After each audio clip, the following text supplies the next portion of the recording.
बहुत समय पहले पहाड़ों और नदियों के बीच एक छोटा सा सुंदर गांव था जिसका नाम था सुराजपुर। गांव के पास एक जंगल था जिसे लोग चांद वाला जंगल कहते थे और गांव के लोग उससे बहुत डरते थे। उसी गांव में आरव नाम का एक बहादुर लड़का रहता था जिसे रहस्यमयी कहानियां सुनना बहुत पसंद था। लेकिन दादी ने उसे चेतावनी दी, उस जंगल में कभी मत जाना, वहां एक ऐसा रहस्य छिपा है जिसे आज तक कोई समझ नहीं पाया। लेकिन आरव के मन में सवालों का तूफान उठ गया। आखिर उस जंगल में ऐसा क्या रहस्य छिपा है? एक रात जब पूरा गांव सो रहा था, आरव को अपनी खिड़की से एक अजीब सी आवाज सुनाई दी। आओ इधर। आरव ने खिड़की से बाहर देखा। दूर जंगल की तरफ से एक रहस्यमयी नीली रोशनी चमक रही थी। उसी समय उसका दोस्त मीरा भी बाहर आ गई। दोनों ने तय किया कि सुबह जंगल के पास जाकर सच्चाई का पता लगाएंगे। उन्हें नहीं पता था कि यह फैसला उनकी जिंदगी बदल देगा। अगली सुबह आरव और मीरा हिम्मत करके उस रहस्यमयी जंगल की तरफ चल पड़े।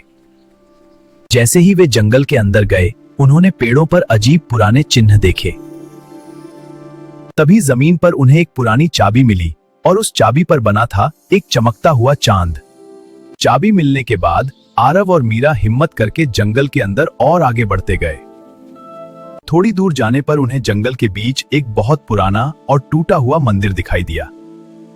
मंदिर के दरवाजे पर लिखा था, जो सच्चे दिल से आएगा वही इस रहस्य को जान पाएगा। दरवाजा खुलते ही ठंडी हवा चली और दीवारों के चित्र चमकने लगे, जिनमें दिख रहा था कि कभी इस जंगल की रक्षा एक जादुई रक्षक करता था, लेकिन किसी ने उसे धोखा दिया था। मंदिर के अंदर अचानक अंधेरा छा गया और चारों तरफ रहस्यमयी सन्नाटा फैल गया। तभी एक गहरी आवाज गूंजी, कौन है जो मेरे जंगल में आया है? मीरा डरते हुए बोली, हमें माफ कर दीजिए, हम सिर्फ इस जंगल का सच जानना चाहते हैं। कुछ पल बाद छाया शांत हो गई और एक बूढ़ा रक्षक सामने आया। उसने कहा, अगर तुम सच में बहादुर हो तुम्हें 3 परीक्षाएं पास करनी होंगी।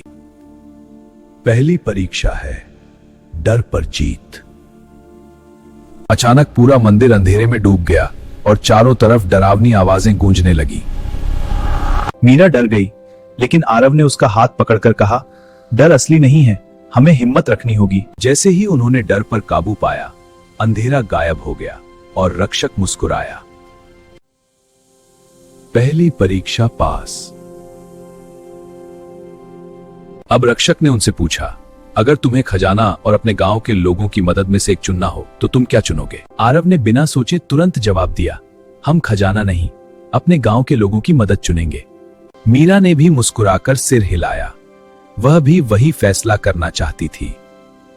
तभी पूरे मंदिर में रोशनी फैल गई और रक्षक मुस्कुराकर बोला, दूसरी परीक्षा भी पास। अब आखिरी परीक्षा का समय था। रक्षक उन्हें मंदिर के पीछे एक जादुई पेड़ के पास ले गया। वह पेड़ धीरे धीरे मर रहा था। अगर यह पेड़ मर गया तो पूरा जंगल खत्म हो जाएगा। आरव ने कुछ देर सोचा और बोला, हमें इस पेड़ को पानी देना होगा, तभी जंगल बच सकता है। दोनों बच्चों ने पूरे गांव को बुलाया और सबने मिलकर उस जादुई पेड़ को बचा लिया। यह जंगल डरावना नहीं है, लोग इसे समझ नहीं पाए।